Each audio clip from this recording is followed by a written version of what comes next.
भेद विज्ञान जब आत्मा में प्रकट होता है तो संयम धर्म की उत्पत्ति होती है। व्यक्ति जब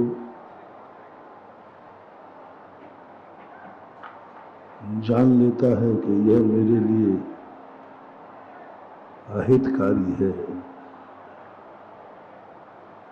जो मेरे लिए नुकसानदायक है, और उसमें भी यह जान लेता है कि यह जो हमारी शक्तियों को द्रोहित करता है। कल अपन ने समझा था, सब कुछ करने योग्य है जो दुनिया में है, वह जानने योग्य है। जो जो कार्य हैं वे करने योग्य हैं, किसी न किसी ने किए। लेकिन जब कोई भी धर्म सार्वजनिक नहीं होता, धर्म सदा व्यक्तिगत ही होता है, क्योंकि वो एक व्यक्ति की स्वतंत्र पर्याय होती है। धर्म के लिए जब प्रकट होता है आत्मा में, तो जितने धर्मात्मा हैं सबका धर्म भिन्न भिन्न होगा। संयम भी होगा तो भिन्न भिन्न प्रकार का होगा। वस्तु पर अनेकों का अधिकार हो सकता है, लेकिन धर्म और अधर्म पर, दोनों पर सबका अधिकार नहीं होता। वस्तु जो है, एक वस्तु के अनेक मालिक हो सकते हैं, अनेक प्रकार के। लेकिन उस वस्तु का जब व्यक्ति उपयोग करेगा तो सबके भिन्न भिन्न। एक ही वस्तु इसी को नुकसानदायक है, वही वस्तु किसी को फायदेमंद है। कल हमने कहा था, कुछ कार्य ऐसे हैं जो अच्छे हैं लेकिन पर सापेक्ष बुरे हैं। तो हमें यह नहीं मानना है कि जो कार्य दूसरा कर रहा है वो मैं भी कर सकता हूं। नहीं, अधर्म और धर्म ये दोनों अपनी आत्मा की स्वतंत्र पर्याय है, जिस पर दूसरे का किंचित मात्र भी अधिकार नहीं होता। वस्तु न धर्मात्मक है न अधर्मात्मक है। वस्तु को भोगने वाला ही धर्मात्मा और धर्मात्मा होता है। वस्तु कभी अधर्मी नहीं होती, वस्तु कभी धर्मी नहीं होती।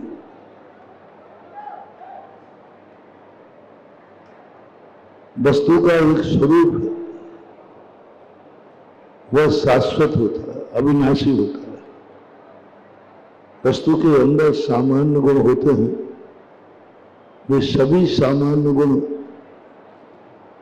अपनी एक विशेषता रखते हुए कभी अशुद्ध नहीं होते। बड़ी गजब की बात जैनागम में खोजी, सामान्य गुण कभी अशुद्ध नहीं होते, विशेष गुण शुद्ध अशुद्ध होते हैं, सामान्य गुण नहीं होता।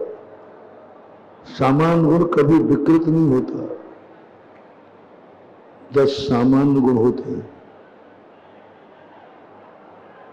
सामान्य गुण का अर्थ है जो एक से अनेक पाए जाएं उसको सामान्य बोलते हैं, और वो कभी अशुद्ध नहीं होता। अस्तित्व, वस्तित्व, द्रव्यत्व, पुण्यत्व, अगुणत्व, अवगाहनत्व, सूक्ष्मत्व, ये कुछ ऐसे हैं जो हमेशा एक समान, आज तक ना तो इनमें कोई ओम शांति कि भाई आपको समझ में नहीं आ रहा है कि मैं प्रवचन चालू हो गया हूं।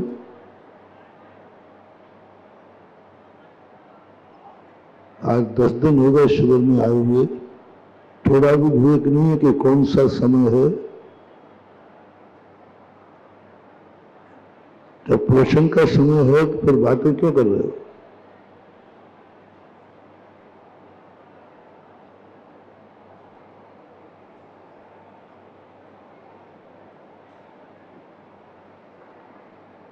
तो कभी सामान्य जाति कभी अशुद्ध नहीं होती है, जाति जाति ही रहती है। विशेष गुण में भी जब जाति बन जाती है तो वो भी अशुद्ध नहीं होती। लेकिन विशेष गुण जब व्यक्तिगत होता है, जो अपनी संपूर्ण जाति में ना पाया जाए,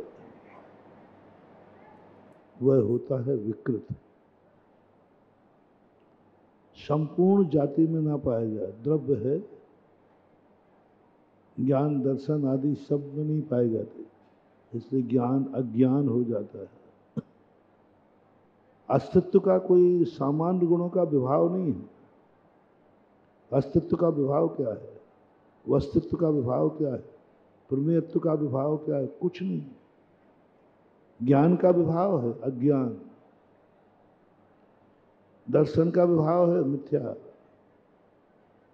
क्योंकि ये विशेष गुण है। और विशेष गुण होने से वो कभी कभी दूसरों के द्वारा बाधित हो जाते हैं, दूसरों के द्वारा प्रभावित हो जाते हैं। अपन सबकी दशाएं एक ऐसी ही, अपना विशेष गुण है वो पर से प्रभावित हो रहा है, सामान्य गुण नहीं। सामान्य गुण कभी किसी से प्रभावित होते ही नहीं। आपने देखा पशु पशु से प्रभावित नहीं होता। पशु पशुओं को इतना नहीं देखता जितना मनुष्य पशुओं को देखता है। आकर्षण देखना, पुरुष पुरुष को देखकर आकर्षित नहीं होता, स्त्री स्त्री को देख के आकर्षित नहीं होती, लेकिन पुरुष स्त्री को देखकर आकर्षित होता है, स्त्री पुरुष को देख के आकर्षित होती है। क्यों? सजाति से आकर्षण क्यों नहीं? बालक बालक से उतना प्रभावित नहीं होता जितना बालक बड़े लोगों को अच्छा लगता है। बालक की किलकारी, बालक का खेलना, बालक को इतना अच्छा नहीं लग रहा है। बालक बालक को देख के इतना प्रभावित नहीं होता इतना बड़े होते हैं। अनेक राष्ट्रपति जाकर मिलते हैं एक स्टेज पर, उनमें इतना आकर्षण नहीं होता, लेकिन जो आज जनता है उन राष्ट्रपति की एक झलक पाने के लिए दौड़ती है। राष्ट्रपति राष्ट्रपति से आकर्षित नहीं है ज्यादा, बाजू में बैठे हैं कुर्सी बैठे, लेकिन पब्लिक, अनेक देश के प्रधानमंत्री मिलते इतना आकर्षण नहीं है जितना आकर्षण विपरीत वालों को होता है। कलेक्टरों की मीटिंग करो, कलेक्टर एक दूसरे को कोई केयर नहीं करते, कोई केयर नहीं करते, कुछ नहीं आता है, देखते रह जाते, देखते ही नहीं। एक बार मैंने आईएएस ऑफिसरों का सम्मेलन किया, उन्हें बड़े बड़े आ रहे, तो दूसरा ऑफिसर आया बाजू, वो बाजू में बैठ गया, बाजू वाले ने कुछ वेलकम ही नहीं किया। मैंने कहा भैया तो कुछ होने के ये दोनों कलेक्टर हैं, और सारी जनता देखने बैठी, अरे साहब कलेक्टर साहब आ रहे, कलेक्टर साहब आ रहे। जहां जाति बन जाती है वहां आकर्षण खत्म हो जाता है। जितना आकर्षण अपन को पुद्गल से है, पुद्गल को पुद्गल से नहीं। विजाति करो, आकर्षण बढ़ेगा। कुछ ऐसा बताओ जो तुम्हारे में नहीं है और उसमें है, आकर्षण बढ़ जाएगा। जो हमारे पास है वही दूसरे के पास है तो आकर्षण खत्म, इच्छाएं खत्म। इच्छाएं उत्पन्न कब होती हैं, ये पकड़ो पहले। आज उत्तम तप ही है ना, उत्तम तप है। संयम के बाद तप को रखा। संयम में भेद विज्ञान हुआ था। संयम में अपन ने ये किया था कि ये ठीक नहीं है, भले करने योग्य है, लेकिन मैं कौन हूं, कहां हूं, कैसे हूं, ये चर्चा की थी। आज अपन देखें इच्छाएं उठती कहां से, क्या कारण बन रहा है। कभी कभी तो इतनी बड़ी इच्छाएं हो जाती हैं, ये इच्छाएं, महत्वाकांक्षाएं हमें वर्तमान के सुख से वंचित कर देती हैं। अतीत के गम को हम भूल सकते हैं, अतीत की यातनाओं को हम भूल सकते हैं, अतीत भुलाया जा सकता है, लेकिन भविष्य की कल्पनाओं से रहित कोई हो नहीं सकता है। अतीत भूल जाओगे भैया, देखो आप नियम ले लो, जो कुछ गलती हो गई क्षमा मांग लो। महाराज जी ठीक है, आप कह रहे हो तो मांगे लेता हूं, लेकिन अब कहें कि भविष्य में तुम कसाय राग द्वेष नहीं करोगे, भाई साहब ये तो नहीं कह सकता, नहीं करूंगा पक्का है, लेकिन हो जाए तो। अतीत भुलाया जा सकता है, भविष्य नहीं भूलता। ऐसा हो ही नहीं सकता कि हम कोई क्रिया करें और उसमें हमारी कोई महत्वाकांक्षा ना हो। कोई भी क्रिया एक्स वाई जेड, तुरंत कोई इच्छाएं ऐसी होंगी, तुरंत। बिना इच्छा के कोई कार्य करता है तो पागल करता है, उन्मत्त करता है, विक्षिप्त करता है। ज्ञानी व्यक्ति कभी भी बिना इच्छा के कितना भी वितरागी बना दो, कितना भी कह दो कि भाई निष्काम भक्ति, निष्काम कार्य करो, कर्म किए जा, फल की चिंता मत कर रहे इंसान, ये सब कहने की बातें हैं, ये सब कहने की बातें हैं। कर्म करेगा क्यों जब फल नहीं है तो। अर्थ क्रिया की तरफ जब तक ध्यान नहीं है, भाव शून्य क्रिया, अभिप्राय शून्य क्रिया रक्षापुष्प के समान है। आप रेलवे स्टेशन पे गए, उसने कहा टिकट दे, तो बोले साहब हमारी कोई इच्छा नहीं है, आप तो जहां के टिकट दे दो वहीं चला जाओ, जहां का टिकट दे दो चला जाओ, मेरी कोई इच्छा। कैसे चलेगी? इच्छाएं उत्पन्न होती हैं, पर इच्छाएं उत्पन्न होने का कारण क्या है, पहले अपन समझें। क्या हम इच्छाओं से रहित हो सकते हैं? नहीं हो सकते। प्रयास करें हम इच्छाओं से रहित हो जाएं, हम स्थित प्रज्ञ हो जाएं,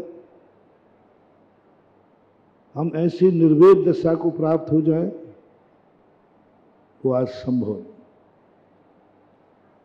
वो संभव सप्तम गुण स्थान से ऊपर होता है। कर्म करता है लेकिन इच्छा नहीं होती, क्रिया करता है लक्ष्य नहीं होता, रास्ते पे चलता है मंजिल का ज्ञान नहीं होता, मंजिल भूल जाता है। एक आनंद की है, जहां मंजिल भूल जाता है व्यक्ति, ये भी भूल जाता है कि मैं रास्ते में चल रहा हूं, वहां शुद्ध उपयोग प्रकट होता है। एक भी इच्छा है, यदि मैंने ये भाव आ गया मुझे मोक्ष जाना है इसलिए मैं मुनि बना हूं, मैं ध्यान कर रहा हूं, मैं ध्यान कर रहा हूं, शुद्ध उपयोग नहीं होगा। जहां ध्यान ध्याता ध्येय को न विकल्प वच वेदनता, चिद भाव कर्म चिदेश करता चेतना क्रियाता, तीनों अभिन्न अखिन्न शुद्ध उपयोग की निश्चल दशा, प्रगति जहां दृग ज्ञान व्रत ये तीन धा एक लसा। तीनों से रहित नहीं किया, तीनों से रहित नहीं किया। लोग शुद्ध उपयोग मिथ्या दृष्टि को भी मानते हैं, जैन लोग। वो कहते बिना शुद्ध उपयोग के सम्यक दर्शन होता नहीं, बिना शुद्ध उपयोग के कर्म का क्षय होता नहीं। एक रटा हुआ है उनको, कंजाइस्ट लोग यही रटे रहते, एक ही रटा है उनके यहाँ कि कभी भी किसी कर्म का क्षय उपशम क्षयोपशम कभी भी हो शुद्ध उपयोग के बिना संभव हो ही नहीं सकता। शुभ उपयोग तो बंद मूलक है, वो क्षय करते ही नहीं। इसलिए जहां जहां कर्म की निर्जरा है, जहां जहां करण है, वहां वहां सब जगह शुद्ध उपयोग है। इसलिए वो करण लब्धि में शुद्ध उपयोग मानते हैं। वो करण लब्धि मिथ्या दृष्टि को होती है, करण लब्धि मिथ्या दृष्टि को होती है, और वो वहां पर शुद्ध उपयोग मानते हैं। शुद्ध उपयोग के बिना सम्यक दर्शन नहीं है। उन अज्ञानियों को ये पता नहीं है कि करण लब्धि मिथ्यात्व गुण स्थान में होती है, और मिथ्यात्व में यदि हम शुद्ध उपयोग मान लेंगे तो फिर शुद्ध उपयोग का महत्व क्या है? बिना उसके है ही नहीं, संभव नहीं। कैसे संभव? इसलिए जैसा जयसेन स्वामी को गुण स्थान पूर्वक उपयोग को बांटना पड़ा।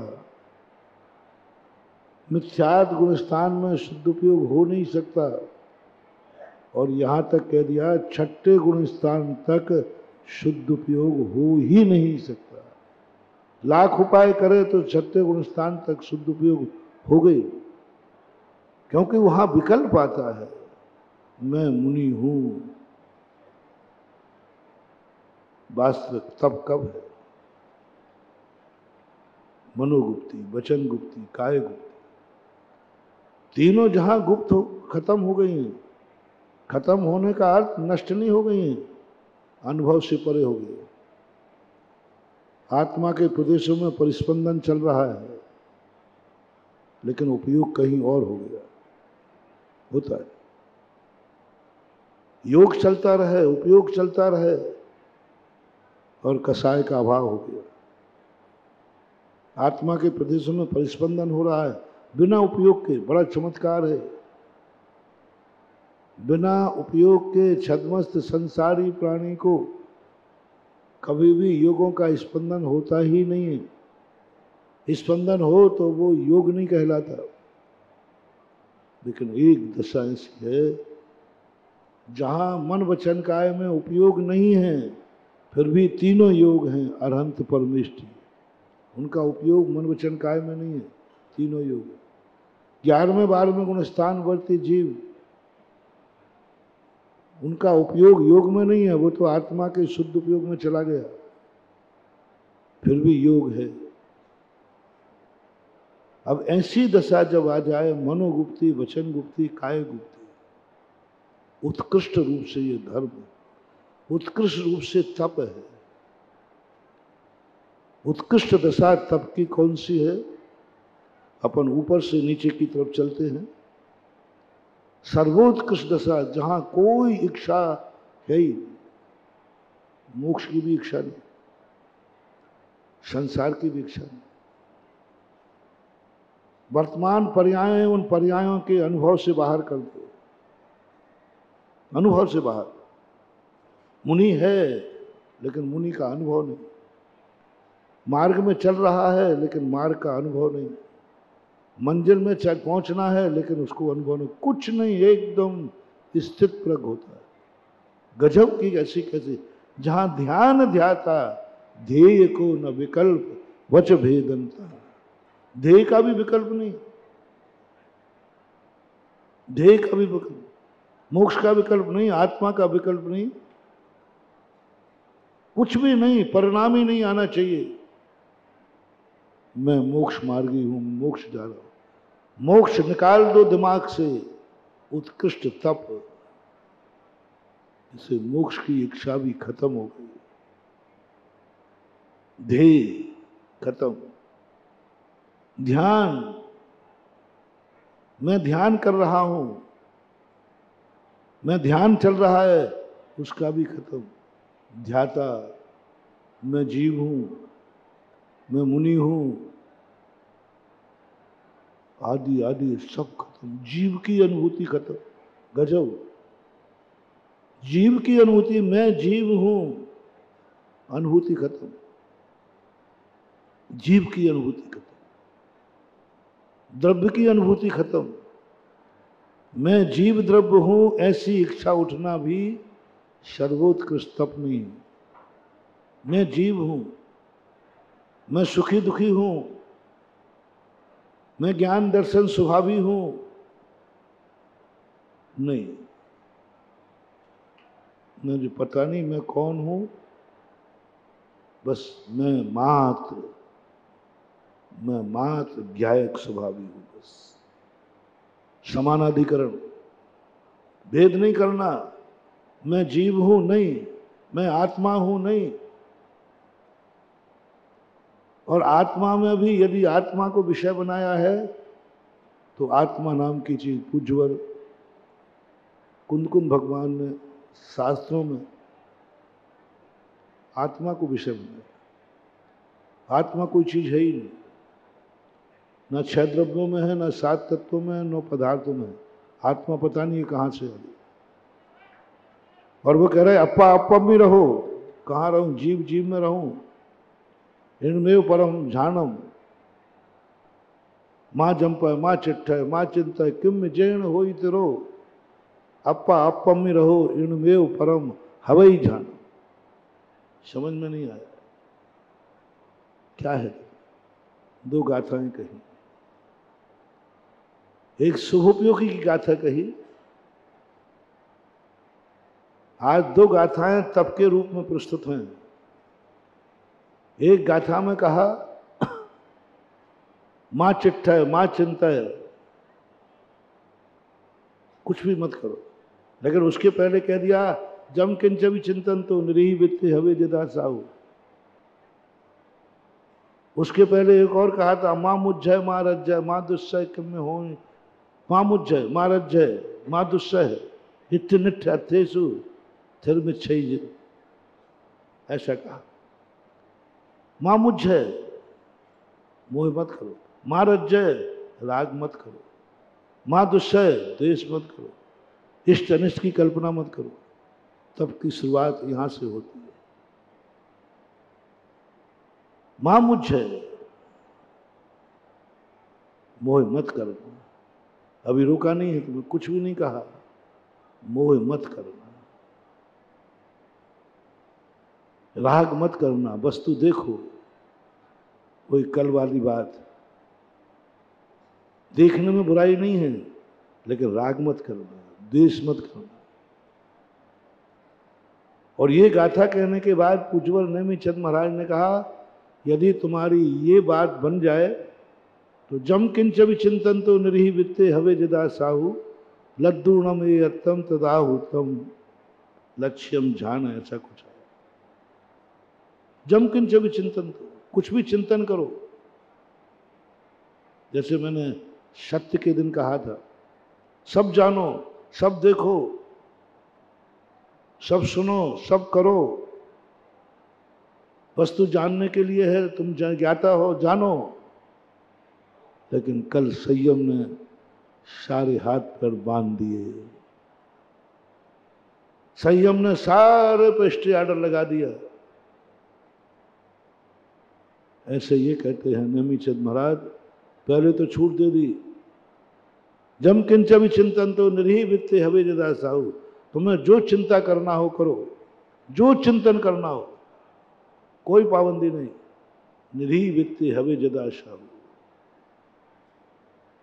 बस निरीह वित्ती से करना। ये निरीह वित्ती क्या है? ये निरीह वित्ती क्या है? निरीह वित्ती क्या है? उस चिंतन से कोई अपेक्षा ना रखे तो चिंतन काय का करें। कोई इच्छाएं ना रखें, चिंतन काय के लिए करेंगे। तब उन्होंने जाकर अंत में कहा अच्छा तुम्हें निरीह वित्ती बिना चिंता के नहीं होती है, नहीं, जब भी चिंतन करता हूं कोई ना कोई इच्छा होती है।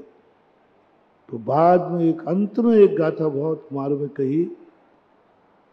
अब देखना किस ढंग से, पहले तो छूट दे दी, जाओ बेटा जितना जो करना है करो, और पीछे से स्टे ऑर्डर भेज दिया, ये मत करना। सत्य के दिन कह दिया सब कुछ करो, दूसरे दिन कह दिया क्या तुम कौन हो। ऐसे ही यहां करे, पहले कह दिया जम किंच विचिंतन तो निरीह वित्ते हवे जदासा, और बाद में कहते हैं मां चिंता है, मां चिट्ठ है, मां चिंता है, चिंतन मत करो, मां चिट्ठ है, चेष्टा मत करो। इनमेव परम हम जानम, अप्पा अप्पम में रहो, इनमेव परम हवे जानम। आत्मा मिल ही नहीं रही, जीव मिल गया, जीव तत्व मिल गया, जीव पदार्थ मिल गया, आत्मा किस चिड़िया का नाम है पता ही नहीं। अब ऐसा प्रश्न कर दिया कुंद कुंद भगवान ने, तत्वार्थ सूत्र समझ में आ जाता है, क्योंकि वहां आत्मा शब्द नहीं है। पूरे तत्वार्थ सूत्र में आत्मा शब्द नहीं है, पूरे षटखंडागम में आत्मा शब्द नहीं है, सिद्धांत ग्रंथों में कहीं आत्मा शब्द नहीं है, ये दुनिया में कहीं आत्मा शब्द नहीं है। दुनिया में कहीं आत्मा है ही नहीं। जीव है वो द्रव्य है, जीव तत्व है वो पर्याय है, जीव पदार्थ है अधिष्ठित है। आत्मा क्या भला है, क्या है ये आत्मा। ओहो बहुत कठिन है। जीव को जानना हो तो 2 मिनट में जानने में आ जाए, जीव को पकड़ना हो तो 2 मिनट पकड़ में आ जाए। ज्ञान दर्शन जहां है, सुख दुख जहां है, वो जीव है जिसको सुख दुख की अनुभूति होती है, जो जानता देखता है। कुंद कुंद स्वामी कहते हैं मैंने जीव की बात नहीं कही, मैंने जीव की बात नहीं कही, मैंने जीव को जानने की बात नहीं कही, मैंने जीव का ध्यान करने की बात नहीं कही। जीव जीव में रहो नहीं, अप्पा अप्पम में रहो, आत्मा को जानो, और आत्मा है ही। और बिना आत्मा के अध्यात्म नहीं हो सकता। आज द्रव्य तत्व और पदार्थ का दिन नहीं है, आज दिन है आत्मा का। आत्मा को जाने बिना आज तप प्रकट नहीं होगा। जीव को जानने वाला कभी तपस्वी नहीं हो सकता, क्योंकि जीव पर सापेक्ष होता है। जीव 10 प्राणों से जीता है, जीव ज्ञान चेतना से जीता है, जीव के लिए ज्ञान दर्शन चाहिए, जीव स्वतंत्र नहीं हो सकता। जीव को भिन्न लक्षण बनाना पड़ेगा, स्वयं का लक्षण स्वयं नहीं हो सकता। इसलिए जीव द्रव्य के लिए कुंद कुंद स्वामी के दिन नहीं। जीव द्रव्य तो सुख दुख से पकड़ोगे, जानने देखने से पकड़ोगे। हम कह रहे आत्मा को पकड़ो, क्योंकि आत्मा न सुखी होती है न दुखी होती है। आत्मा न ज्ञान रूप है न दर्शन रूप है, आत्मा न चारित्र रूप है न दर्शन सम्यक दर्शन रूप है, आत्मा न जीव है न तत्व है न पदार्थ है। आत्मा आत्मा एक क्षण को, उसके लिए कुंद कुंद स्वामी बार बार प्रेरणा। कुंद कुंद स्वामी की बातें जल्दी समझ में नहीं आई। 1000 वर्ष तक पूज्य कुंद कुंद स्वामी को कोई समझ ही नहीं पाया, क्योंकि आत्मा कहीं चीज मिली ही नहीं, है ही नहीं, है ही नहीं, कहीं नहीं है। आत्मा है ही, और बार बार कह रहे आत्मा आत्मा आत्मा, बार बार कर। क्या है, बहुत छोटे से उदाहरण से समझाता हूं, शायद समझ में आ जाए। भारत नाम की चीज दुनिया में है कि नहीं है? कहाँ है? ये तो आगरा है। ये तो हरि पर्वत है, ये तो पंडाल है। भारत बताओ कहाँ है? भारत बताओ, खोजो भारत कहाँ है। एक विदेशी सीधा साधा वो आया, बोले भारत बताओ, बोले तो दिल्ली है, ये तो बॉम्बे है। भारत कहाँ है? ना भारत द्रव्य है, ना भारत वस्तु है, ना भारत पर्याय है, ना भारत भाव है, कुछ भी तो नहीं है भारत। लेकिन भारत है कि नहीं? कहाँ है? कैसा है? काला है, पीला है, लंगड़ा है, कैसा आकार है, कैसा प्रकार है, क्या कहाँ है कहाँ? कोई मुझे भारत ढूंढ के बताओ। और नहीं है तो बोलो भारत नहीं है। इसी में तो लोग नास्तिक बन गए। ये विज्ञान बस यही पागल हो गया। विज्ञान कहता है आत्मा फात्मा है कहाँ? कहाँ है बताओ आत्मा? कोई बता दो। आज विज्ञान कहता है बताओ आत्मा कहाँ है? कान में है, आंख में। हमने तो पूरे चीड़ फाड़ के देख लिया, पूरे शरीर को चीड़ फाड़ के देख लिया, आत्मा कहीं दिखी नहीं, दिखेगी भी नहीं। चलो विज्ञान से चुनौती देता हूं, आत्मा तो हम बाद में बताएंगे, वो तो हम फिर भी दिखा देंगे।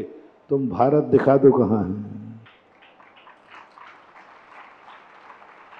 एक व्यक्ति कहीं भी दिखा दो, भारत इसका नाम है, आप मुझे उठा के दिखा देना, ठीक है? पूरे भारत के नक्शे में दिखा देना भारत ये है। आभांतर सत्ता ही दुनिया है, महासत्ता। आभांतर सत्ता हमें पकड़ में आती, महासत्ता नहीं। भारत मात्र एक अनुभव का विषय है, भारत मात्र एक अनुभूति का विषय है, भारत मात्र एक संस्कार का विषय है, भारत एक संस्कृति है। भारत कोई वस्तु नहीं है, भारत संस्कृति है, भारत एक संस्कार है। हर देश की पहचान संस्कृति होती है, संस्कार होते हैं। और संस्कृति कुछ नहीं होती बंधुओं, पर्याय से भी ऊपर होती है। और उसकी अनुभूति जब व्यक्ति को हो जाती है, तुम्हारे शरीर में ही बता दो, तुम्हारा शरीर कहाँ है? कहाँ है बताओ? ये हाथ है, ये गतेली है, ये तो उंगली है, ये तो नाखून है, ये तो कंधा है, ये तो गर्दन है, ये तो सीना है, ये तो पीठ है, ये तो पेट है, ये तो पैर हैं, ये तो हाथ हैं, ये तो सिर है। शरीर कहाँ है?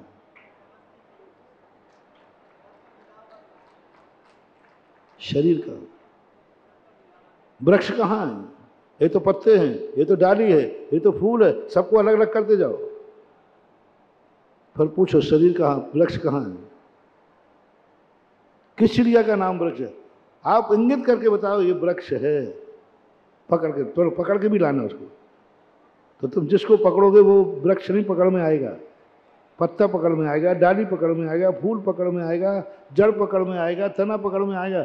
आज तक वृक्ष किसी ने पकड़ ही नहीं पाया। जब तुम वृक्ष और भारत को नहीं पकड़ पा रहे तो क्या खाक आत्मा को पकड़ोगे? आत्मा को खोजने चलो, आत्मा को खोजने। अभी वृक्ष को ही नहीं पकड़ के दिखा पाए कि वृक्ष इसका नाम है। एक अनुभूति है वृक्ष, एक संस्कार है वृक्ष, एक संस्कृति है वृक्ष, और कुछ नहीं है। एक संस्कृति है वृक्ष, अनुभव में आती है। पदार्थ है नहीं, तत्व है नहीं, पदार्थ है नहीं, फिर अनुभव किसका आ रहा है? अनुभव किसका आ रहा है? यह है परम तप। परम तप। कोई लक्षण नहीं, कोई लक्षण नहीं, कोई लक्ष्य नहीं, कुछ भी तो नहीं है। पर्याय कहें तो बोलो भारत कौन सी पर्याय, किसकी पर्याय मान लो? पर्याय तो देखने में आती है। भारत को पर्याय कह दूं? नहीं। भारत को द्रव्य कह दूं? नहीं। भारत को पदार्थ कह दूं? नहीं। भारत एक वो संवेदनशील वस्तु है जो हर व्यक्ति के अनुभव में आ रहा है, कह भी रहा है मैं भारतीय हूं, मेरा भारत देश महान है, और आज तक भारत को पकड़ नहीं पाया। ऐसे कुछवर ने आत्मा शब्द बीच में ला दिया। एक नई खोज है अध्यात्म की। सिद्धांत वेत्ता नहीं खोज पाया, तत्वार सूत्रकार आत्मा का शब्द को नहीं खोज पाए। कहीं आत्मा की चर्चा ही नहीं की, जीव की चर्चा की है। छठकंडागम में आत्मा की चर्चा नहीं, जीव की। कहीं टीकाकार ने लिया है तो वो कहीं विषय को समझाने के लिए लिया है।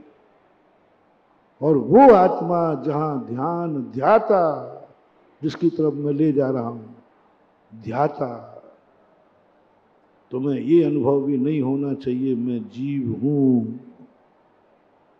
ध्याता कौन है? मैं जीव नहीं। मैं मुनि हूं? नहीं। मैं ज्ञान दर्शन स्वभावी हूं? नहीं। ज्ञान दर्शन स्वभावी हूं, मैं ज्ञान दर्शन वाला हूं? नहीं। ज्ञान का भी अनुभव नहीं, दर्शन का भी अनुभव नहीं, जीव का भी अनुभव नहीं, मात्र अनुभव। का शब्द हटा दो। किसका अनुभव आ रहा है तुम्हें? ज्ञान का? खत्म। आत्मा का? खत्म। का की कू के सब हटा दो, मात्र अनुभव रह जाता है। और ऐसा अनुभव जब व्यक्ति को प्रकट होता है, उसी समय मनोगुप्ति, वचन गुप्ति, काय गुप्ति का आलम्बन होता है। जब यह नहीं बनता है व्यक्ति से, तो सेकंड नंबर का तप, उत्कृष्ट तप तो यही है। अध्यात्म तो यही है। कोई विकल्प नहीं, कुछ नहीं, शांत बैठो। सबसे पहले श्रेष्ठ। लोग कहते महाराज जी, आप प्रारंभ का प्रवचन आपका बहुत कठिन होता है, बाद में इतना सरल कर देते हो कि LKG वाला भी समझ लेता है। हम क्या करें? आचार्यों ने यही कहा। हम क्या करें? आप व्यापारियों से यही सीखा। व्यापारी की नीति है, सबसे पहले ग्राहक आता है, तुम सस्ता माल बेचने का भाव करते हो कि महंगा वाला? मूल्यवान बेचोगे कि थोड़ा कम वाला? पहले तो यही भाव करोगे, अच्छा माल बिके। पंडित जी साहब आशा दत्त जी ने लिखा है कि सबसे पहले यदि किसी को उपदेश देना तो मुनि धर्म का उपदेश देना। मुनि धर्म का उपदेश देना, भगवान बनने का उपदेश देना। देख, तू मुनि बन जा, भगवान बन जा, अनंत चतुष्टय में जम के वो मार। जब वो तुम्हारी बातें सुन सुन करके कहे तो गुरु जी मेरे बस की बात नहीं है, मेरे बस की बात नहीं है। फिर उससे कहना कि ठीक है तू वृत्ति बन जा। फिर वो कहेंगे ये भी मेरे बस की बात नहीं है। फिर वो कहेंगे ठीक है तू अविरति ग्रस्त बन जा। आचार्यों की मजबूरी है अब तुम्हारी समस्या के सामने। वो तुम्हें अविरति बनाना नहीं चाहते, वो तो सीधा भगवान बनाना चाहते हैं, ये उनका लक्ष्य। ऐसे ही सबसे पहले तत्व को कठिन करना चाहिए। कठिनाई से सरलता में आओगे तो घबराओगे नहीं, और सरलता से कठिनाई में जाओगे तो चक्कर खा के गिर जाओगे। जंगल के पौधे को पानी नहीं मिलेगा तो कोई और ज्यादा हरा होगा, और गमले के पौधे को यदि पानी नहीं मिला तो पहले जीवन को कठिन बनाओ। जितना कठिन बना सको, जितने कठोर बन सको, जितना कठिन मार्ग सुन सको, जितना कठिन सोच सको, सब कुछ कठिन पे जाओ। कल्पना ही कर दो कि मैं कोई सरल चीज नहीं लाऊंगा, मैं सरल रास्ते पर नहीं चलूंगा, मैं सीधे रास्ते पर नहीं चलूंगा। जिंदगी को कठिन का शौक बना लो। मुझे संकट चाहिए, मुझे विपदाएं चाहिए, मुझे रास्ते के कांटे चाहिए, मुझे कांटे चाहिए। संसार में जितनी कठिनाइयां हैं उन सब का मैं सामना करना चाहिए। मुझे अमृत पिलाने वाला मिले या नहीं मिले, जहर पिलाने वाला चाहिए। हाँ, बहुत कम गुरु होते हैं जो अपने शिष्य को जहर पिलाते हैं। चाणक्य ने चंद्रगुप्त को जहर पिलाया, प्रतिदिन जहर पिलाता था। चंद्रगुप्त कहता था तू गुरु है कि मेरा दुश्मन है, जहर पिला रहा है। मार मार के जबरदस्ती पिलाता था जहर, जबरदस्ती जहर पिलाता था चंद्रगुप्त को, चला करके पिलाता। और उसी का परिणाम है कि चंद्रगुप्त, जहर का परिणाम है कि भारत का सम्राट बन सका। अमृत से नहीं, अमृत कोई चीज, अमृत नाम की चीज दुनिया में है ही नहीं, जहर है। अमृत नाम कल्पना है। अमृत नाम की कोई चीज दुनिया में नहीं जो तुम्हें अमर कर दे। जहर जरूर दुनिया में है, जहर जरूर दुनिया में है, अमृत नाम की चीज तो दुनिया में है ही नहीं। हमें अमृत पाना है। देवताओं के अमृत कहते हैं वे भी मरते हैं, अमृत के बाद कैसे मर जाते? है ही नहीं करना। जहर जरूर है, तो ऐसी कला सीखो ना। आज उत्तम तब कहता है अमृत है ही नहीं, ऐसी कला सीखो ना कि जहर तुम्हारे लिए अमृत बन जाए। जहर पियो, तो जहर पियोगे तो तुम मरोगे नहीं, यही कला। जहर से जिंदगी बचाओ, अमृत से नहीं। और पढ़ा दिया, जहर कड़वा होता है, बहुत जहर होता है। चाणक्य खुद बैठ करके पिलाता था। जहर पीने की बात आई और चाणक्य रसोई में पहुंच जाता था। और चंद्रगुप्त तो जहर को फेंकने का प्रयास, रसोइयों को पटा लिया कि तुम कह देना जहर डाल दिया, मैं डाला। चाणक्य कहता है जहर मैं रसोइयों से डलवाऊंगा ही नहीं, मैं खुद लेके आऊंगा। वो खुद लेके आता। क्या गजब की चीज।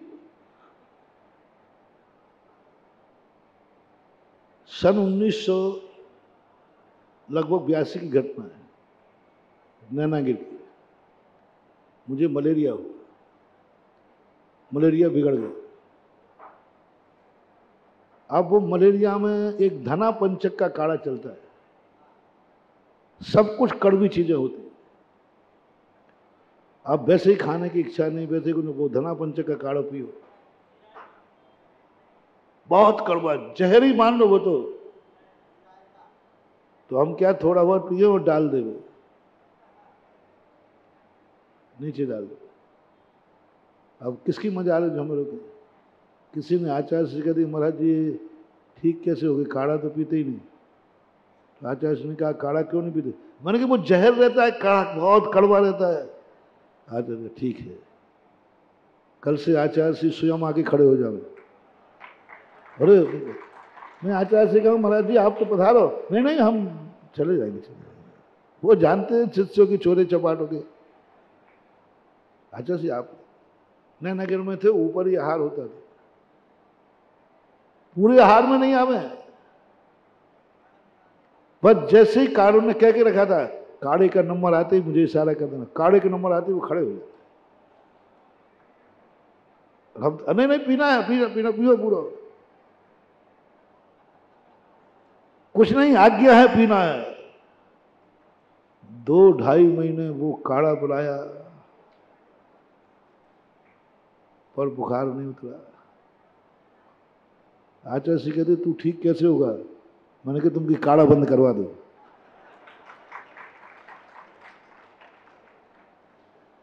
आचार्य जी कहते वो काढ़ा तो बंद नहीं होगा, बाकी सब हो जाएगा।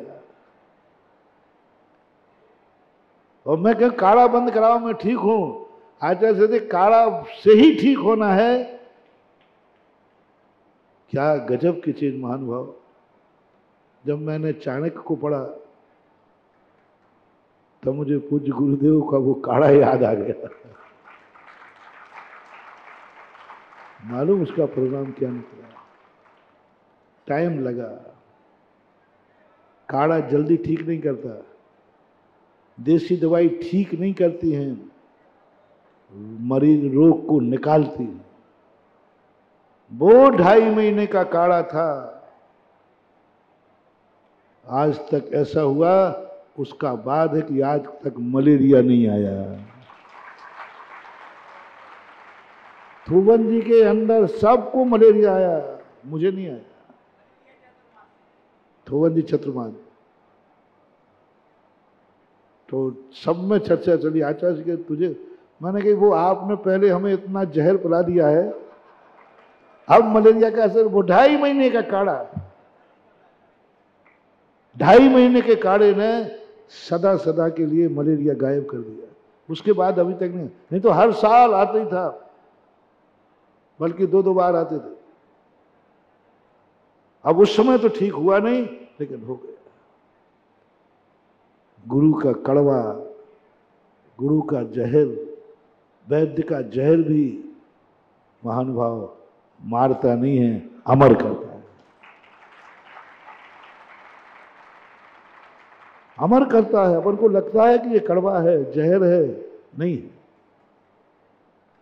ऐसी दशा को जब व्यक्ति प्राप्त होता है, जब व्यक्ति जहर पीने को तैयार, आप लोगों को सबसे पहले अपने जीवन को सरल मत बनाओ। महानुभाव, शक्तियां जागना है, तुम्हें अपना तेज जागाना है। तब से तेज जागता है, तब से शक्तियां जागती हैं, और तब हमेशा कठिनाइयों में जीवन डालता है। रोटी खिला के नहीं, रोटी भूख में रोटी दे के नहीं तुम्हें सुखी करता है, भूख में भूखा रख करके सुखी करता है। यही तो जहर रख के अमृत कर रहे हैं। चाणक्य ने जहर पिला करके चंद्रगुप्त को अमर कर दिया, क्योंकि धनानंद ने ऐसी विषकन्याएं छोड़ी थी कि यदि वो छू भी लेवे तो मर जाता। धनानंद था एक चंद्रगुप्त के समय प्रतिद्वंदी, और धनानंद एक बहुत बड़ा राजा था, अय्यास राजा था। लेकिन चाणक्य के लिए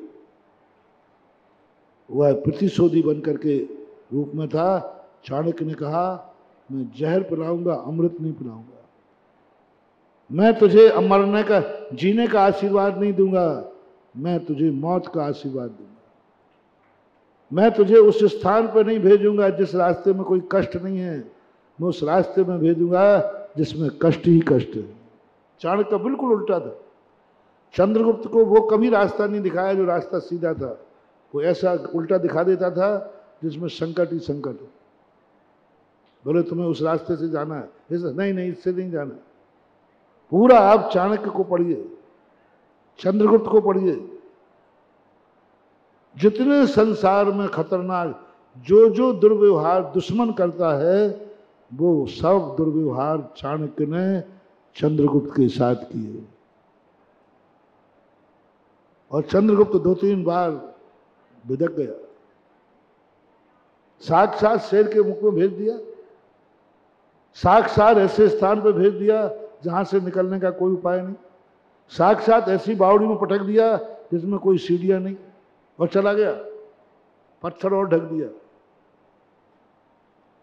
चंद्रगुप्त को एक बार बावड़ी में गिरा दिया जिसमें सीढ़ियां नहीं थी, और ढक उस ऊपर से ढक के और चला गया। ये तो दुश्मन करता है। जीवन भर चरित में आया, ये दुश्मनों ने किया, और ये गुरु कर रहा है। चंद्रगुप्त ने जब बाहर निकला, बोले गुरु महाराज आप कुएं में ढकेल करके, और ऐसे खतरनाक कुएं में, और ऊपर से शिला और ढक दी, आपकी क्या मनसा है? तो गुरु ने कहा हाँ मैंने किया था, मैंने किया था। क्या गलत। जब बाद में पता चला कि इन कठिनाइयों में चंद्रगुप्त को इसलिए पकाया कि यदि यही कठिनाई दुश्मन करेगा तो तू कैसे पार करके आएगा। अभी तो मैं तेरे ऊपर दृष्टि रखता हूं, अभी तो मेरी दृष्टि थी कि तुझे ढक के आया हूं, घंटे 2 घंटे नहीं निकलता तो मैं आके, लेकिन दुश्मन करेगा तो। महानुभाव, आज उत्तम तप के दिन एक मोटिवेशन ले लेना। जिंदगी में जितने दुश्मन कष्ट देता है वो कष्ट तुम अपनों को देना, और उसको ढूंढो तुम जो दुश्मन के समान कष्ट देवे। ऐसा बाप मिले, ऐसा गार्जियन मिले, ऐसा गुरु मिले। संस्कृत में कहा है गुरु शत्रुवत। जो गुरु मित्रवत व्यवहार करता है वह गुरु तुम्हें कभी महान नहीं बना पाओगे। महानुभाव, मित्रवत व्यवहार यदि गुरु करेगा तुम्हारा नाश हो जाएगा। शत्रुवत गुरु का व्यवहार होना चाहिए। तुम्हारा गार्जियन कैसा हो, वो कष्ट देवे जो शत्रु देता है, जो शत्रु देता है। बस ऐसा गार्जियन लो। पहले देख लो शत्रु क्या क्या दुख देता है, क्या क्या परेशानी देता। वो तुम्हारा बाप देवे, वो तुम्हारा गुरु देवे, वो तुम्हारा गार्जियन देवे, जितने दुख दे सके देवे। और तुम नियम ले लो, मैं अपना गार्जियन उसी को बनाऊंगा जो मुझे जिंदगी में सबसे ज्यादा दुख देगा। मुझे फूलों का रास्ता नहीं, मुझे कांटों का रास्ता बताओ, मैं देखना चाहता हूं। और जैसे तुमने ये संकल्प शक्ति की, पूरा जैन दर्शन इसी पे टिका है। जैन दर्शन इसी पे टिका है, पूरा जैन दर्शन। जितने जितने तुम धर्मात्मा बनते जाओगे उतने उतने तुम्हारे अशुभ कर्म का उदय आता जाएगा, अशुभ कर्म का उदय आता। जो जो सुख के कारण थे महावीर ने अपने फॉलोवर से सब छुड़ा दिया। जो जो सुख के कारण थे एक नहीं रहने, गिन गिन के छुड़ाया। संसारी प्राणी किसमें सुख मानता है? बोले बहुत बढ़िया परिवार हो, माँ बाप की छाया हो तो मेरा जीवन सुखी है, हरा भरा परिवार है। महावीर अपने से कहते हैं, ये क्या कह रहे हैं? मेरे माँ बाप जीवित हैं, मेरा परिवार जीवित है, मैं सुखी हूँ। तू मेरा भक्त है ना? बोले हूँ। तो तू सारे परिवार को और माँ बाप को छोड़कर इनसे भी ज्यादा सुखी होके दिखा। बताओ क्या आदत है। कोई तो माँ बाप की छाया में सुखी होकर सुखी होता है। महावीर कहते तो इनकी छाया छोड़ दे और फिर सुखी होके दिखा। सब परिवार कुटुंब छोड़ा दिया। जो सुख देने वाला था उन्होंने कहा नहीं, छोड़ो माँ बाप को, अच्छे माँ बाप को छोड़ो, परिवार को, अच्छे परिवार को। अरे धन से दुनिया को सुख मिलता है, धन से दुनिया को सुख मिलता है। महावीर ने कहा नहीं, धन के बिना तू सुखी होके दिखा। छोड़ दे, कौड़ी भी तेरी नहीं, ये दुश्मनी तो नहीं क्या? अरे चोर भी कम से कम कुछ तो छोड़ के जाता है। थोड़ी दया करो तो चोर भी 2-4 रुपया दूध पानी को तो छोड़ देगा। महावीर ने तो ऐसे कहा, एक कौड़ी भी नहीं छोड़ी। चोर भी होता, डाकू भी होता, दुश्मन भी होता, तो कुछ तो छोड़ के जाता,